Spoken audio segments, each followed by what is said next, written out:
Good afternoon, everybody. Today we are going to learn a new poem.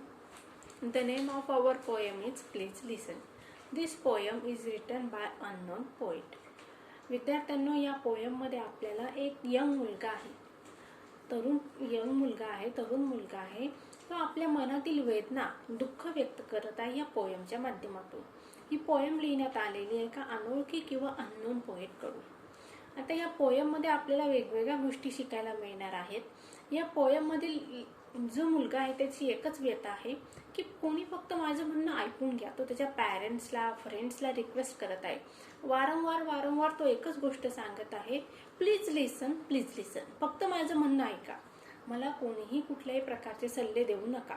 ज्यावेळेस मला गरज असेल त्यावेळेस मी तुम्हाला अवश्य सल्ले विचारणार, पण सध्या तरी तुम्हाला मला माझ्या मनातील जे काही प्रॉब्लेम्स आहेत, मला जे काही टेन्शन फेस करावे लागत आहे किंवा मला जे माझ्या मनातील विचार आहेत ते व्यक्त करायचे आहेत आणि ते फक्त तुम्ही शांतपणे ऐकून घ्या, एवढंच या मुलाचं म्हणणं आहे. आणि पूर्ण पोयममध्ये त्याने आपल्याला तेच विचार वारंवार सांगितलेले आहेत. मुलाचं म्हणणं आहे की ॲडवाईस खूप स्वस्त आहे, ॲडवाईस कोणी देऊ शकतं. न्यूजपेपरमध्ये पण मला ॲडवाईस मिळणार, फ्रीमध्ये मिळणार, पण त्यापेक्षा जर माझं म्हणणं तुम्ही ऐकून घेतलं ते माझ्यासाठी जास्त बेटर होणार आहे.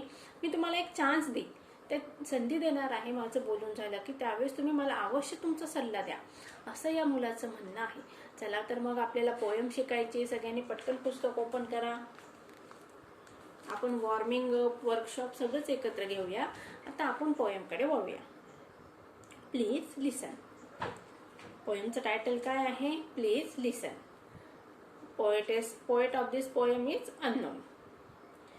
When I ask you to listen to me and you start giving me advice, you have not done what I ask. बघा काय सांगत आहे या पोएम मधला मुलगा. When I ask you to listen to me, ज्यावेळेस मी तुला सांगत आहे, काय सांगत आहे की माझं म्हणणं ऐका. And you start giving me advice, आणि त्यावेळेस तुम्ही काय करतात? ॲडवाईस म्हणजे सल्ला द्यायला सुरुवात करतात.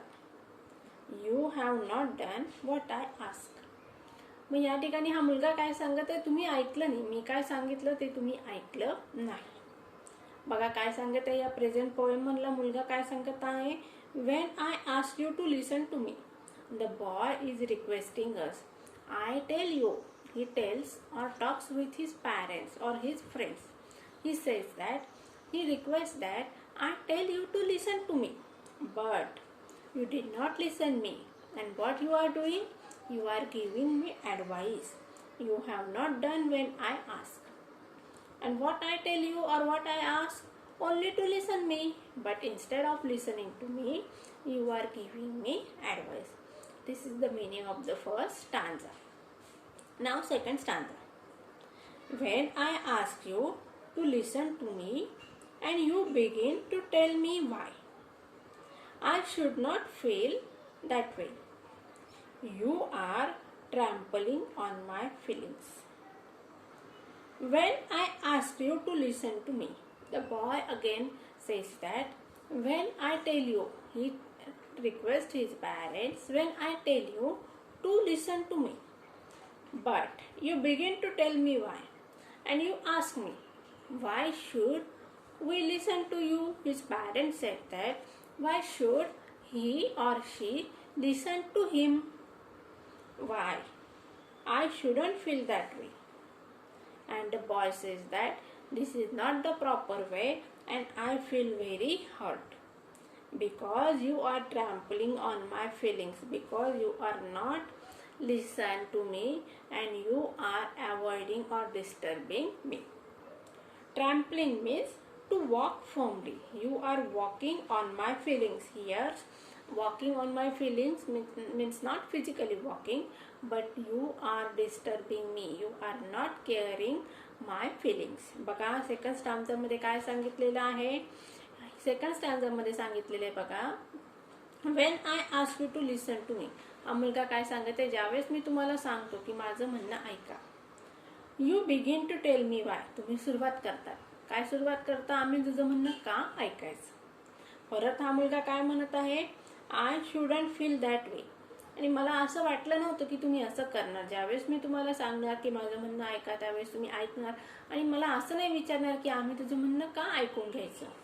आणि त्यामुळे हा मुलगा खूप दुखावलेला आहे. आणि हा मुलगा काय सांगत आहे बघा, you are trampling on my feelings. तुम्ही माझ्या भावना कुचकरून टाकल्या किंवा माझ्या भावनांचा तुम्ही काय केलं, अवहेलना केलेली आहे. माझे इमोशन्स तुम्ही समजून घेतल्या नाही, असं या मुलाचं म्हणणं आहे.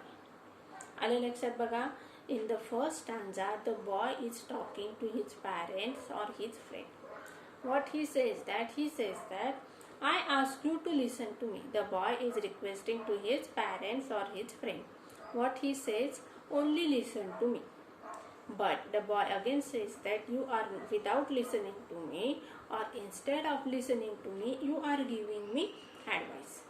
He says that his parents or his friends are giving him advice without listening to him. You have not done what I asked. What the boy asked, he asked only listen to him, but his parents or his friend did not listen to him, but only give him advice. In the second stanza, again the boy says that, when I ask you to listen to me, the boy again requests his parents, again his friend. What he says that, listen to him. But the boy says that his friend tell him or ask him why should they listen, why should here he imagines that his friends or his parent, maybe his friend or maybe his parents. You begin to tell me why. The boy says that his friends or his parents tell him why they should listen to him. I shouldn't feel that way. And boy thinks that it is not the proper way. I did not think you will behave in this way to me, and you are disturbing my feelings. आणि या ठिकाणी काय सांगते हा मुलगा, तुम्ही माझ्या भावना काय केलेल्या आहे, कुचकरून टाकलेल्या आहे. माझ्या भावना तुम्ही समजून घेतल्या नाहीत. थर्ड स्टांजा बघूया. When I ask you to listen to me, you feel you have to do something to solve my problem. You have failed me, strange as that may seem. When I ask you to listen to me, ज्यावेळेस मी तुम्हाला सांगत आहे की तुम्ही माझं म्हणणं ऐकून घ्या. You feel you have to do something. तुम्हाला काय वाटत होतं, तुम्हाला माझ्यासाठी काहीतरी करावं लागणार आहे. म्हणजेच या मुलाने त्याचे प्रॉब्लेम ज्यावेळेस तो शेअर करत आहे, त्यावेळेस ते प्रॉब्लेम्स न ऐकून घेता समोरच्या व्यक्तीला काय वाटत आहे की आपल्याला त्याचे प्रॉब्लेम सॉल्व्ह करावे लागणार आहेत. पण यू हॅव फेल्ड मी, आता हा ठिकाणी हा मुलगा काय म्हणत आहे, तुम्ही मला म्हणजे माझं म्हणणं तुम्ही ऐकून न घेता माझा गैरसमज केलेला आहे किंवा तुम्ही मला समजूनच नाही घेतलं. Strange as that may seem, तुम्ही अतिशय विचित्र वागला माझ्याशी किंवा तुम्ही मला समजून घेण्यामध्ये एखाद्या अनोळखी माणसासारखं तुम्ही माझ्याशी वागत आहात. म्हणजेच काय, तर या मुलाचं असं म्हणणं आहे की माझे पॅरेंट्स सुद्धा मला ॲज अ पर्सन म्हणून तुम्ही मला ओळखू शकला नाही. आता पुढे त्याला काय म्हणायचं आपल्याला नेक्स्ट स्टांजामध्ये कळणार आहे. परत एकदा मी तुम्हाला मीनिंग सांगते बघा. When I ask you to listen to me, the boy says that when he ask him to listen to his problems, okay, you feel that and the listener, maybe his parent or maybe his friend, thinks that they have to do something, means they try to do something, they try to solve his problem. You fail me, the boy says that you are failed because you are not understand me as a good person, you are not understanding me that I am a good person, I am able to solve my problem. बघा या ठिकाणी हा मुलगा काय म्हणत आहे, तो request करत आहे की ज्यावेळेस मी तुम्हाला सांगितलं की मला समजून घ्या तुम्ही, पण तुम्ही काय केलं, यू फील दॅट, तुम्हाला काय वाटतं तुम्हाला काहीतरी केलं पाहिजे. काय केलं पाहिजे, माझे प्रॉब्लेम सॉल्व्ह करण्यासाठी काहीतरी केलं पाहिजे असं तुम्हाला वाटलं. आणि तुम्ही यू हॅव फेल मी, म्हणजे तुम्ही माझा अंदाज चुकीचा केला, म्हणजे मी स्वतःच चुकलो आहे की तुम्ही मला समजून घेऊ शकला नाही. फोर्थ स्टांजा बघूया. लिसन. All I ask is that you listen. Again the boy repeat the same thing. What he says, listen, listen and listen. He requesting again and again. He makes a appeal again and again that They should listen him. His parents should listen him. His friends should listen him. He wants to express his feelings, his emotions, but the person did not listen his problem. They only telling him suggestions and they thinks that they should have to solve his problem. Don't talk or do, just hear me. What boy says that? Don't talk anything, but only listen. बघा या ठिकाणी हा मुलगा काय म्हणत आहे? Listen. All I ask is to you that you listen. मी काय सांगत आहे तुम्हाला कधीपासून? फक्त माझं म्हणणं ऐकून घ्या. डोंट टॉक, काहीही बोलू नका. ऑर डू, आणि काही करू नका. काही बोलू नका, काही करू नका. फक्त माझं म्हणणं ऐकून घ्या. काय सांगते बघा हा मुलगा? ऐका, ऐका आणि ऐका. काहीही बोलू नका. फक्त ऐका, एवढंच माझं म्हणणं आहे. तुम्ही माझे प्रॉब्लेम्स फक्त समजून घ्या. मला माझं मन मोकळं करू द्या. मला कुठल्याही प्रकारचे सल्ले तुमच्याकडून अपेक्षित नाही आहे. Advice is cheap, 20 cents will get. You both, dear Abby and Billy Graham, in the same newspaper. What the boy says that if he needs advice, he can get it very easily. Advice is not very costly. Cheap means not cost. But he could get the advice as easy because in the newspaper he can get the advice. Abby and Billy Graham gives the advice in the newspaper if he has some problem. Then he will get the advice from the newspaper. The Abby and Graham will solve his problem. So he requests that friends, parents, please listen to me. Don't give me advice. I can get it very easily. It is not a costly thing. बघा आता या ठिकाणी हा मुलगा काय सांगत आहे? मला ॲडवाइस तुमच्याकडून नको आहे. मला कुठल्याही प्रकारचे सल्ले तुमच्याकडून नको आहे. मला काय पाहिजे? फक्त तुमच्याकडून ऐकणं. माझं म्हणणं तुम्ही ऐकून घ्यावं एवढंच मला अपेक्षित आहे. मला तुमच्याकडून कुठल्याही प्रकारचा सल्ला नको आहे. ॲडवाइस मिळवणं अतिशय सोपं आहे. मी ती कधीही कुठूनही मिळवू शकतो. ॲडवाइस काही महाग अशी गोष्ट नाही आहे. न्यूजपेपरमध्ये म्हणजे वृत्तपत्रामध्ये सुद्धा ॲडवाइस किंवा सल्ले दिले जात असतात. ॲबी आणि ग्रॅम हे काय वृत्तपत्राचे संपादक आहेत. ते पण मला माझ्या प्रॉब्लेम्सवर ॲडवाइस किंवा सल्ला देऊ शकतात. And I can do for myself. I am not helpless. Maybe discouraged and flattering, but not helpless. What the boy says that I can solve my problem by myself. I can do for myself means I am able to solve my problem. I am not helpless. What he says that he is not a helpless person. He is able person. He can able to solve his own problem. Maybe discouraged and flattering.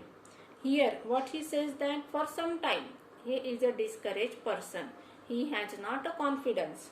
And flattering means praise. There is nobody to praise his courage, but not helpless. But still he is not a helpless person. Here the boy says that he can do or he is able person. He can solve his own problems. He is not a helpless person. Advice, he did not need advice. Sometimes he is a discouraged person. He has not a courage, but still he is not a helpless person. बघा या स्टॅन्झामध्ये हा मुलगा आपल्याला काय सांगत आहे? बघा, मला ॲडवाइस मिळवणं अतिशय सोपं आहे. ॲडवाइस मी कुठूनही मिळवू शकतो. न्यूजपेपरमधून पण मला ॲडवाइस मिळू शकते. पण मी काय आहे? माझे प्रॉब्लेम सॉल्व करण्यासाठी समर्थ आहे.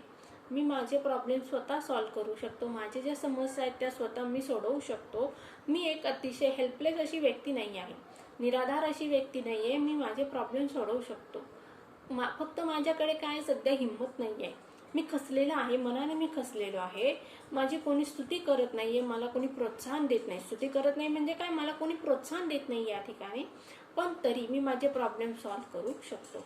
अशा प्रकारे विद्यार्थ्यांनो, आज आपण काय बघितलेलं आहे, या कवितेमध्ये एक मुलगा आहे, त्याला वेगवेगळे प्रॉब्लेम्स आहेत आणि त्याला ते प्रॉब्लेम्स आपल्या पॅरेंट्सशी आणि फ्रेंड्सशी काय करायचे, शेअर करायचे आहेत. आणि तो आपले प्रॉब्लेम आपल्या पॅरेंट्सशी शेअर करतो, फ्रेंड्सशी शेअर करतो. पण या ठिकाणी त्याचे पॅरेंट्स जे आहेत किंवा त्याचे जे फ्रेंड्स आहेत ते काय करत आहे, त्याचे प्रॉब्लेम ऐकून न घेता त्याला ॲडवाइस देत आहे. आणि हा मुलगा त्यांना रिक्वेस्ट करत आहे, फक्त लिसन लिसन अँड लिसन, माझे प्रॉब्लेम तुम्ही फक्त ऐकून घ्या, अशी एक रिक्वेस्ट हा मुलगा करत आहे. त्यांना काय सांगत आहे बघा अजून तो, की ॲडवाइस मिळवणं अतिशय सोपं आहे. मी न्यूजपेपरमध्ये सुद्धा ॲडवाइस मिळवू शकतो, ते काही कठीण काम नाही आहे. ॲडवाइस खूप स्वस्त झालेली आहे, मला कुठूनही ती कशी मिळू शकते. पण तुम्ही माझं म्हणणं नाही ऐकता, मला ॲडवाइस देत आहे, चुकीचं आहे. अजून तो स्वतःवर त्याचा आत्मविश्वास आहे. तो काय म्हणतोय, मी माझे प्रॉब्लेम किंवा समस्या सोडवण्यासाठी समर्थ आहे. त्या ठिकाणी मी अतिशय म्हणजे हेल्पलेस पर्सन नाही आहे. मी माझे प्रॉब्लेम सोडवू शकतो, जरी मी सध्या थोडासा संकटात आहे, थोडंसं डिस्टर्ब आहे किंवा घाबरलेलो आहे. पण तुम्ही मला जर कॉन्फिडन्स दिला किंवा मला आत्मनिर्भर करण्याचा प्रयत्न केला तर मी माझे प्रॉब्लेम स्वतः सोडवू शकतो. अशा प्रकारे विद्यार्थ्यांनो, आपण आज काय बघितलं, एक मुलगा आहे, त्याचे प्रॉब्लेम्स आहेत, तो फक्त रिक्वेस्ट करत आहे, याचं आपण बघितलेलं आहे. पण त्याचे पॅरेंट्स काय करत आहे, त्याचे प्रॉब्लेम ऐकून न घेता फक्त त्याला सल्ले देत आहे. इथपर्यंत आज आपण बघितलेलं आहे. आता येणाऱ्या पुढच्या लेक्चरमध्ये आपल्याला remaining part of our poem बघायचं आहे. पुढच्या लेक्चरमध्ये राहिलेला जो कवितेचा भाग आहे तो आपल्याला कंप्लीट करायचा आहे. तोपर्यंत सगळ्यांनी पोयम रीड करून ठेवायची आहे. Take care and good bye.